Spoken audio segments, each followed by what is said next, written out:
अध्ययन छोड़ के आए कि समाज बीमार है और हम डॉक्टर हैं और जन्म मरण का रोग समाज में लगा है। अब ये जन्म मरण के रोग से पूरी स्त्री पुरुष पूरी दुनिया परेशान है। ये बेचारों को हम भगवान नाम की दवाई दे दे, क्योंकि कलयुग रूपी ज्वर हर नर नारी के जीवन में मन मस्तिष्क में व्याप्त है। वो कलयुग रूपी ज्वर की दवाई है भगवान के नाम रूप लीला। ये 3 दवाई खाने की, पीने की और इंजेक्शन रूप में देने की। इससे कलयुग रूपी ज्वर और जन्म मरण का जो रोग है वो संतों के इन 3 ट्रीटमेंटों से हट सकता है। नहीं, दुनिया में ना तो कोई ऐसा विद्यालय है, ना कोई ऐसा यूनिवर्सिटी कॉलेज है, ना कोई ऐसी दुकान है, ना कोई ऐसा पेट्रोल पंप है कि इंसान में इंसानियत भर दे, इंसान में मानवता ला दे, इंसान में 1 आध किलो भक्ति, 2-5 किलो ज्ञान, आधा 1 किलो वैराग्य भर दे। ऐसा कहीं है भैया जी? माताओं बहनों बताओ, कोई दुकान, पेट्रोल पंप या स्कूल कॉलेज है जहाँ भक्ति मिल जाए, वैराग्य मिल जाए, तत्व ज्ञान, ब्रह्म ज्ञान, भगवान की प्रेमा भक्ति, रितम भरा प्रज्ञा देने वाला दुनिया में कोई कनेक्शन नहीं। ये केवल दुनिया में कहीं होगा तो भगवान की प्रेमी भक्तजन, भगवान की प्यारी आत्माएं, वो ही संसार में संस्कार दे सकती हैं, दुनिया में वो भक्ति दे सकते हैं, वो ज्ञान वैराग्य दे सकते हैं, वो प्रेम दे सकते हैं। महाराज जी ने देखा ये सब तो ऐसे ही हैं, जल तो रही है खाने वाले, एक दूसरे की भेड़ा भेड़ी करने वाले। इन लोगों में कैसे ज्ञान भक्ति वैराग्य ये सब पात्र नहीं। महाराज जी कथा जो कीर्तन जो गांव में आके करते थे वो बंद कर दी। लोगों ने कही ऐसे होते तो भाई नहीं पूछते, जंगल में टपरिया में भाई लोग पूछते थे आते ही का है। महाराज जी ने उन्हें बताया कि भाई समाज बीमार है और हम पे दवाई है, हमने डॉक्टरी पढ़ी है, जो महामारी गांव में फैली है उसका उपचार हमारे पास है। अब ये गांव के नर नारी इतने गंभीर रोगी पेशेंट हो गए कि ये अस्पताल में नहीं जा सकते इलाज करवाने, तो अस्पताल में जो डॉक्टर बैठा है वो फ्री है और वो जान रहा है कि ये जो महामारी फैली है गांव में, कलयुग रूपी ज्वर की रामबाण ट्रीटमेंट इंजेक्शन दवाई मेरे पास है। यदि मैंने चिकित्सालय छोड़ के गांव के नर नारियों को ये दवाई नहीं बांटी तो ये बाहर से तो सुंदर चमड़ी के दिखेंगे पर अंदर में ये बिना सींग बिना पूंछ के राक्षस हो जाएंगे। इनमें इंसानियत नहीं, इनमें मानवता नहीं, इनमें सज्जनता नहीं, इनमें वैराग्य नहीं, इनमें त्याग नहीं, इनमें भक्ति नहीं, इनमें अकल नहीं। ये तो बिना सींग पूंछ के राक्षस हो जाए, पशु हो जाए। तो संत जी ने सोचा कि दुनिया बीमार है और दवाई मेरे पास है, तो संत महात्मा अपनो धाम छोड़ के ऋषिकेश, वृंदावन, हरिद्वार, अयोध्या अपनी कुटिया छोड़ के, जिसमें ना रोटी की कमी, ना कपड़े की कमी, ना छत की कमी, बेचारे गांव में आते और गांव में आके दवाई बांटते हैं कि भैया ये दवाई पी लो, ये तुम्हें समाज में रहना सिखा देगी, तुम्हें जीवन जीना सिखा देगी, तुम्हें गृहस्थ जीवन में सुखी स्वस्थ सफल सम्मानित कर देगी और तुम्हें परलोक में भी यमकूटन से बचा देगी। पर ये नर नारी जब भी कथा पंडाल में आके बैठते हैं तो पड़ोसी पड़ोसन, किसी की आंखें चल रही हैं, किसी के हाथ चल रहे हैं, किसी के पैर चल रहे हैं, तो किसी के कान दूसरे के मुंह के पास आके तो जन्म मर दुख दोषों से निवृत्ति की दवाई बांट रहे थे, जो दुनिया में किसी स्कूल, दुकान, पेट्रोल पंप पे नहीं थी। और ये नर नारी देखो, हम दे रहे अनमोल खजाना और ये पड़ोसन से पूछ रहे जिज्जी का बनो, का हो रहा, वो फलानी आई का, अरे देखो दूर दूर खबर भिजवा दी। बोले जो दुनिया का सबसे बड़ा झूठ बोलेगा उस व्यक्ति को बहुत बड़ा इनाम दिया जाएगा राजा भोज के दरबार में। कई झूठा आए, महा झूठा आए खबर सुन के कि राजा भोज इनाम देगा, झूठ हम बोलते हैं, अरे झूठ तो दुनिया बोल रही, झूठ बिना कौन सा काम चल रहा हो, हम झूठ बोलेंगे। कई झूठा आए राजा भोज के यहाँ प्रतियोगिता में दरबार में, उनने झूठ बोले, अनेक झूठ बोले, अनेक लोगों ने बोले, परंतु कोई को झूठ राजा को जमा नहीं। एक विद्वान व्यक्ति थे कोई, उन्होंने बोला सरकार मैं एक बात कहना चाहता हूँ। बोले खुली मन से कोई भी क्यों, पर ऐसा तो झूठ बोलो जिसमें थोड़ा बल हो और थोड़ा हृदय राजी हो। बोले महाराज जब मैं आ रहा था तो मैंने 4-5 लेडीजों को एक बगीचा में चुप बैठी देखी, तब सारे लोगों ने तालियां बजा दी और सब हंसने लगे कि दुनिया का सबसे बड़ा झूठ यही है कि 4 महिलाएं इकट्ठी हो जाएं और वे चुप बैठ जाएं, 4 पड़ोसन साथ बैठ जाएं और वे 1 घंटा मुंह बंद रख ले। ऐसा कभी हुआ है क्या? सबने तालियां बजा दी और बोले महाराज दुनिया का सबसे बड़ा झूठ तो यही है कि 4 माता बहनें पड़ोसनों के साथ बैठ जाएं और वे सीधी बैठ जाएं। 3 घंटा क्या, 2 घंटा क्या, 1 घंटा भी यदि सीधी कोई माता बहन बैठ जाए पड़ोसनों के साथ तो ये दुनिया का सबसे बड़ा झूठ होगा। सबने तालियां बजाई, बोले ये सबसे बड़ा काम इन्होंने किया। ये बात जमती है कि माता ये तो दिशा मैदान जंगल में भी जाए तो वहां भी बते आए, ये तो पनघट पे जाए तो वहां से घर तक बते आता है, ये तो कोई घर में आ जाए तो 1 मिनट के लिए मुंह बंद नहीं रखे। महाराज जी ने सोचा कि अब तो अपन चलो जंगल में ही भजन करेंगे। अब जो भगत के यहाँ सत्संग होता था वो भगत ने कहा कि महाराज कृपा करो, अमावस्या पे कन्या भोज है, ब्राह्मण भोज है, आप भी पधारो और थोड़ा हमारे घरे प्रसाद पालो। महाराज जी कुछ दिनों से गांव में गए नहीं थे सत्संग कीर्तन के लिए, उस दिन बुलाए तो महाराज जी चले गए। अब जो कमंडल कटोरा भिक्षा पात्र था उसमें गोबर भर ले गए, गेल में से पड़ा था गाय का, वो भी गोबर ले जाके गए और बोले कि लाओ भगत जी दे दो इसी। तो भगत ने देखा कि उनके कटोरा में कमंडल में गाय का गोबर। अरे बोले महाराज मैंने कितनी मेहनत से काजू डाले, चिरौंजी डाली, केसर डाली और दूध में चावल को उबाला, ऐसी बढ़िया रबड़ी बनाई कि कोई भी तृप्त हो जाए। खीर खाने से शरीर मजबूत होता है। जो दुबले पतले लोग हैं 1 महीना साबूदाने की खीर खाएं रात में सोते समय, 1-2 कटोरी ले ले। हेलो 1 महीना साबूदाने की खीर खाएं रात में सोते समय, 1-2 कटोरी ले ले। 1 महीना में उनका वजन इतना बढ़ जाएगा जैसा शायद पहले ना बढ़ा हो।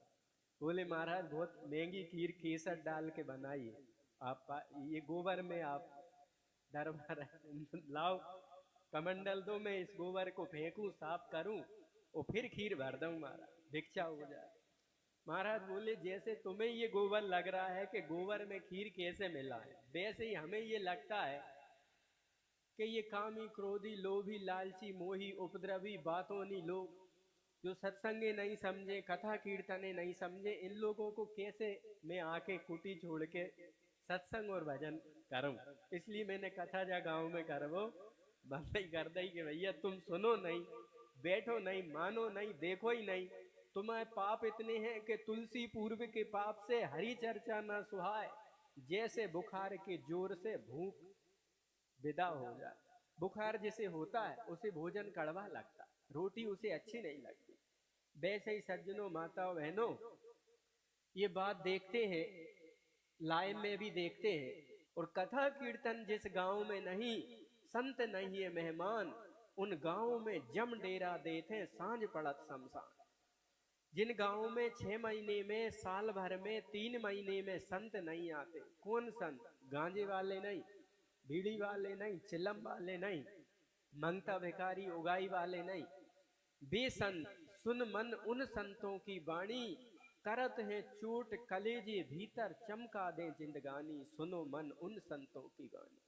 ऐसे त्यागी तपस्वी विरक्त संत आएंगे तो गांव में सज्जनता बढ़ेगी, मानवता बढ़ेगी, इंसानियत बढ़ेगी, गांव महानता की ओर जाएंगे, मानसिक बुद्धि बैलेंस में होगी, आर्थिक समृद्धि होगी, वैचारिक दरिद्रता हट जाएगी, राजनीतिक और आध्यात्मिक क्रांति सात्विकता युक्त आ जाएगी यदि संत 6 महीना साल में गांव में पधारेंगे।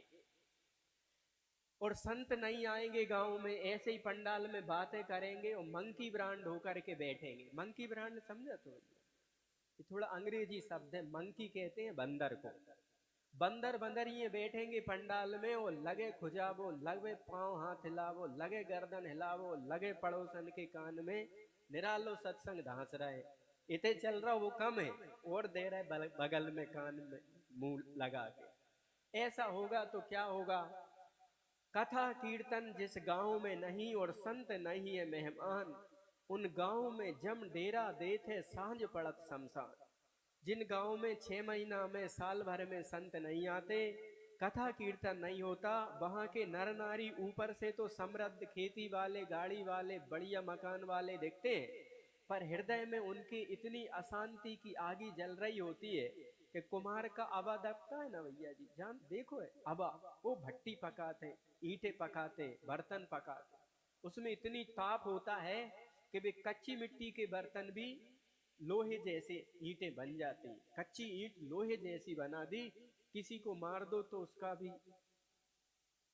भंडारा निकल आया, उसका लाल पानी निकल आया, इतनी तेज ईंट बन जाती है पक करके।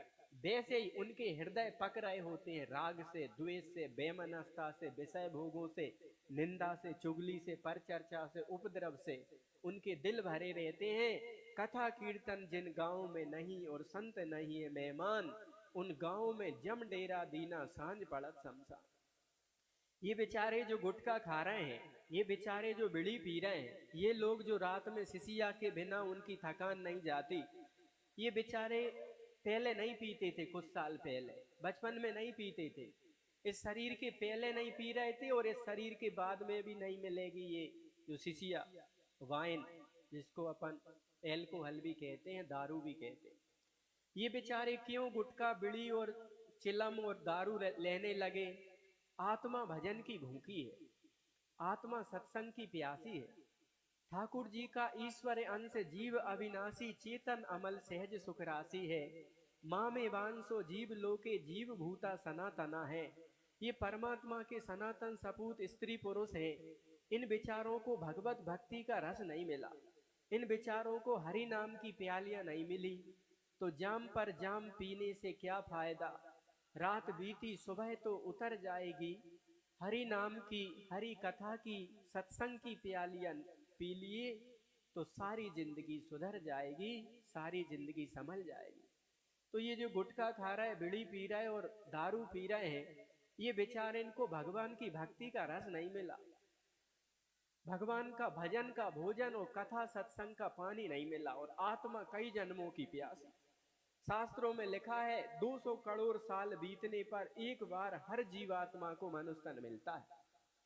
कितने साल अम्मा जी, मैया जी, कितने साल बताओ? यजमानी जी, नींद तो नहीं आ रही, झपकी आ रही, थक जाते हैं तो। 200 करोड़ साल बीते तब एक बेर ये 5 फीट का 6 फीट का शरीर मिलता है। और 200 करोड़ साल क्या करा? ये कुतिया जो बैठी है गेट के किनारे, ये दिखने में भूरी है, सुंदर है, पर ये भी कभी गांव की महिला ही थी। और ये जो पेड़ खड़े हैं, ये कभी ना कभी इंसान थे। ये पर्वत जो दिख रहे हैं, ये पहाड़ जो दिख रहे हैं, ये गधा, कुत्ता, ऊंट, ढोर, बैल, छछूंदर, छिपकुली, मच्छर, मक्खी, ये गाय, भैंस, पड़ा पड़िया, जितने भी जीव दिख रहे हैं, ये कभी ना कभी इंसान थे, ये कभी ना कभी मनुष्य थे। परंतु गवा बैठे मनुष्य जीवन, यही चिंता सताती है। गवा बैठे मनुष्य जीवन, यही चिंता सताती है। गवा बैठे, बोलो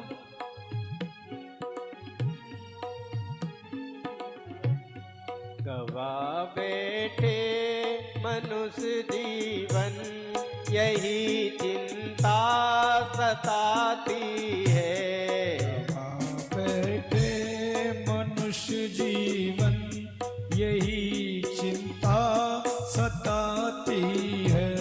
यही चिंता सताती है, यही चिंता रुलाती है। चिंता सताती है, यही चिंता रुलाती है।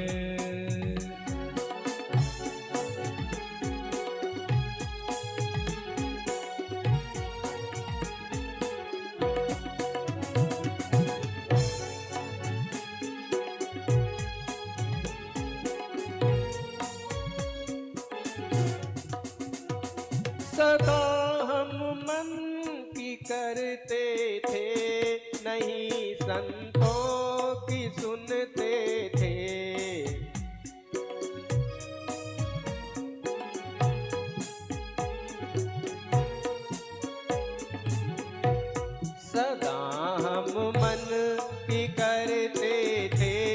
नहीं संतों को सुनते थे।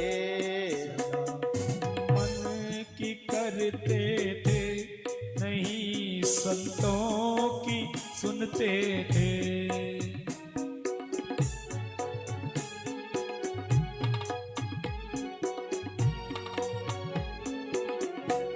पिता दिया जीवन बातों में, यही चिंता रुलाती है। पिता दिया जीवन बातों में, यही चिंता रुलाती है।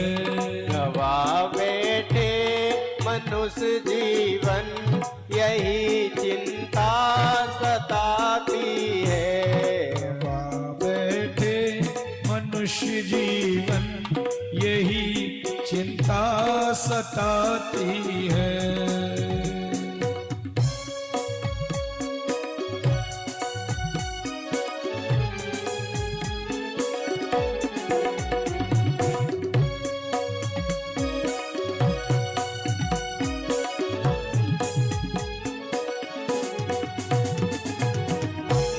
बनी ना पूजा दर्शन की, बनी ना सेवा सत्संग की।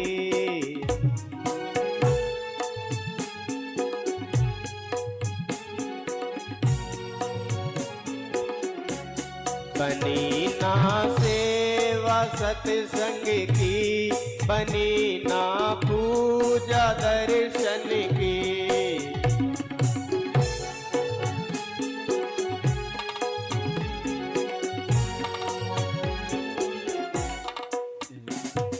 गया ये जीवन कर्मों में, यही चिंता सताती है। गया ये झंझट में, यही लोग जो संत महानुभाव पधारे हैं, वे बार बार आने वाले मिलने वाले नहीं। पैसों के बल से संत मिलते नहीं, पैसों के बल से अधर्म के काम इतने नहीं होते जितने भाव श्रद्धा भक्ति और लगन से होते। इसलिए सज्जनों, माताओं, बहनों, महाराज जी कितना खर्चा कर रहा है। सुबह 4-5 बजे से लेके रात में 10-11 सब पकोड़े बड़े हैं, चाय बड़ी है, नाश्ता बड़ा है, भंडारा बड़ा है, प्रसाद बड़ा है। उसमें जितनी लगन है उतनी इस बात में नहीं है कि पहली आरती भी हम उतारें और आखिरी आरती भी हम उतारें। और हम बैठे कि 3 घंटा हमारे पिताजी नहीं बैठे, हमारे दादा नहीं बैठे, हमारे ससुरा नहीं बैठे होंगे, हमारे समधी नहीं बैठ रहे होंगे। 3 घंटा हमें उस गौशाला में बैठने मिल रहा है जहाँ देवताओं का आह्वान है, जहाँ दिव्य वेद मंत्रों से आहुति दी जा रही है, और जहाँ निर्दोष 33 कोटि देवताओं का वास जिस गौ माता में है। हर शास्त्र, हर ग्रंथ, हर पुराण, रामायण, गीता, वेद, स्मृति, संहिताएं, स्मृतियां भरी पड़ी कि ये गौ माता ये चलता फिरता तीर्थ है। गौमय वस्ते लक्ष्मी, गौमूत्रे धनवंतरी। ऐसी दिव्य गौ माता के सानिध्य में, इतने बढ़िया वेद मंत्र ध्वजों की उपस्थिति में, ऐसे दुर्लभ दुर्लभ संत महात्मा आप लोगों को भला करने, आप लोगों को भगवान में लगाने, आप में इंसानियत मानवता भरने के लिए आ रहे हैं। और आप लोगों को अब आप समझ जाओ, सब कुछ मत कह दो। तो सज्जनों, हमें तो मन में दुख हो रहा था। खैर, सुख दुख आते जाते रहते हैं, और संतों से ही, सत्संग से ही व्यक्ति में धीरे धीरे परिवर्तन आता है। जितने ज्यादा घूरे अंतःकरण में मलिनता की परतें हैं, उतना ही ज्यादा समय लगेगा। हम उसमें बुराई नहीं मानते, पर हम अपने दिल का दर्द आपको बता रहे हैं। अब कुछ घर गृहस्थी की बातें भी हम आप लोगों को बताना चाहते हैं, जो आपके जीवन में बहुत हितकारी होगी। 5 मिनट में आपको हम कुछ सुख शांति की घर की बातें बताते हैं, जो कि आप लोगों के जीवन में बड़ी आवश्यक है। तो सज्जनों, हमारे घर में, हमारे जीवन में सात्विकता आए, भक्ति आए, ज्ञान आए, वैराग्य आए, उसके लिए संत महात्माओं ने कुछ बातें बताई हैं। बहुत जरूरी, बहुत हितकारी, बहुत काम की बातें हैं, जो मनुष्य के जीवन में सुख शांति सफलता लाती हैं। घर में माताओं बहनों को कुछ बातों का ध्यान रखना चाहिए। क्या बातों का ध्यान रखना चाहिए? हर कोई चाहता है हमारे घर में भंडार भरा रहे। ऐसा कोई है जो दुख चाहता हो, कर्जा चाहता हो, रोग चाहता हो, बीमारी चाहता हो, फजीती चाहता हो, आफत चाहता हो? कोई हो तो हाथ खड़ो करियो। दुख अशांति कोई चाहते हैं? गरीबी बीमारी कोई चाहते हैं? नहीं चाहते। तो क्या किया जाए? तो शास्त्रों में लिखा है कि मंगलवार के दिन कभी किसी से कर्जा नहीं लेने चाहिए। मंगल ऋण हरता देव है। यदि तुमने ऋण ले लिया तो फिर तुम्हारे जीवन में कर्जा पूर्ति करना बड़ा मुश्किल हो जाए। जिनके घर में बकुरपना है, एक व्यक्ति छोटा छोरा छोरी एक गिलास चाय पी जाते हैं, और ऐसे ऐसे भी लोग हैं गांव में कि 10-15 रोटी, जेठ भर रोटी का भी पता नहीं चलता। बकुरपना है। घर में कोई मिठाई लड्डू आदि बन गए तो फिर दर्शन दुर्लभ हो जाएंगे। ऐसे भी घरों में बकुरपना इसे कहते हैं। इसे तमोगुण वाला आहार विहार मन अघाता नहीं। चाय एक कप की जगह में एक गिलास पीने तैयार, एक लोटा दे दो फिर भी मने करेंगे नहीं। ये बकुरपना। ये बकुरपना कैसे आता है?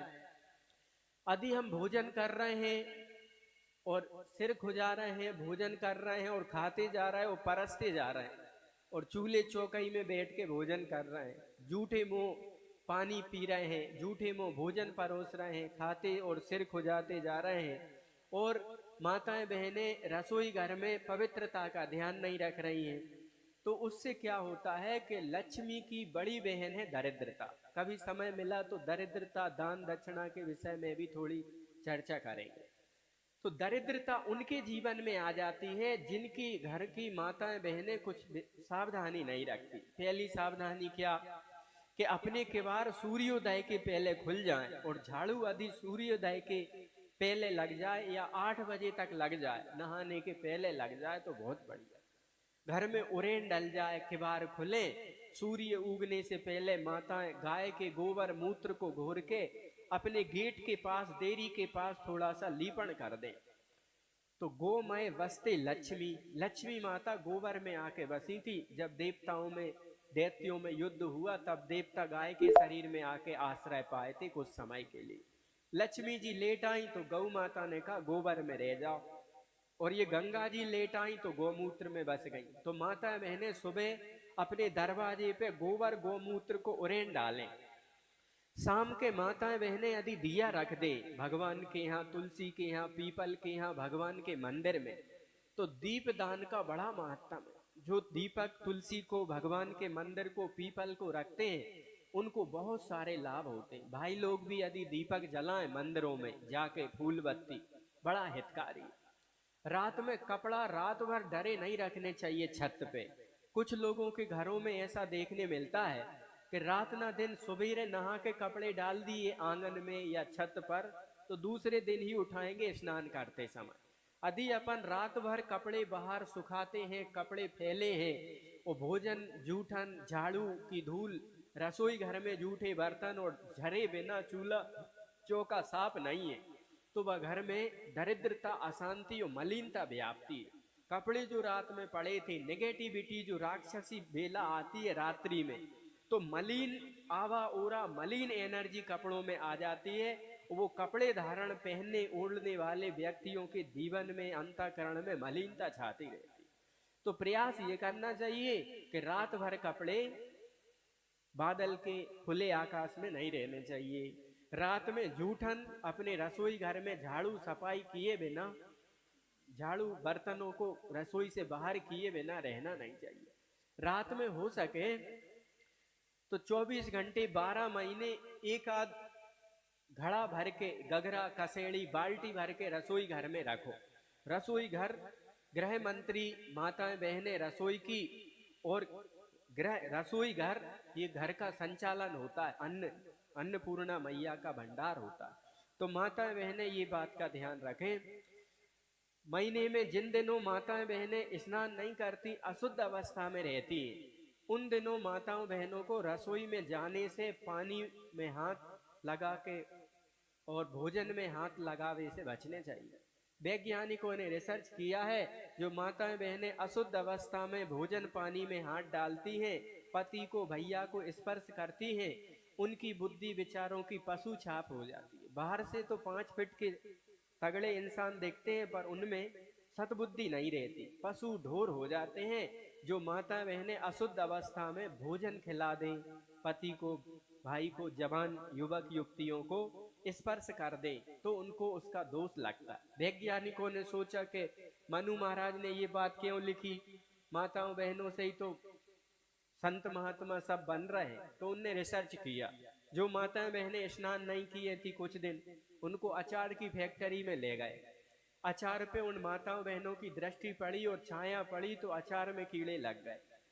फिर दूसरे वैज्ञानिकों ने रिसर्च किया कि ये लोग कहते हैं माताएं बहनें अशुद्ध अवस्था में रसोई में या स्पर्श में ना रहें और आश्रमों में, मंदिरों में प्रवेश ना करें, तो इसका कारण क्या है। उसके पास पापड़ की फैक्ट्री थी, वो उन माताओं बहनों को पापड़ की फैक्ट्री में ले गए। अचार वाले में तो अचार में कीड़े पड़ गए, पापड़ों पे दृष्टि पड़ी, छाया पड़ी, तो पापड़ सफेद थे, वे लाल हो गए, काले हो गए। तो वैज्ञानिकों ने कहा कि भैया माताएं बहनें 5 दिन राम राम लिखो रफ रजिस्टर पे, सिलाई बुनाई नुकाई के काम करो, घर की और व्यवस्थाएं करो, पर जवान सियाने पति को, भाई को, बहन को स्पर्श मत करो अशुद्ध अवस्था में। और भोजन बना के मत दो, चाय बना के मत दो, पानी भर के भी मत दो। थोड़े नियम संयम से ओम के रहित राम राम करो, शिव शिव करो। गीता रामायण पढ़ना है तो पढ़ो, पर स्पर्श ना करके, याद है तो पढ़ो, तो भगवान का नाम ले। ऐसी और भी बातें हैं। आज हमारा समय हो गया है, फिर बताएंगे। आज यही वाणी को विराम देते हैं। सच्चिदानंद भगवान की जय हो।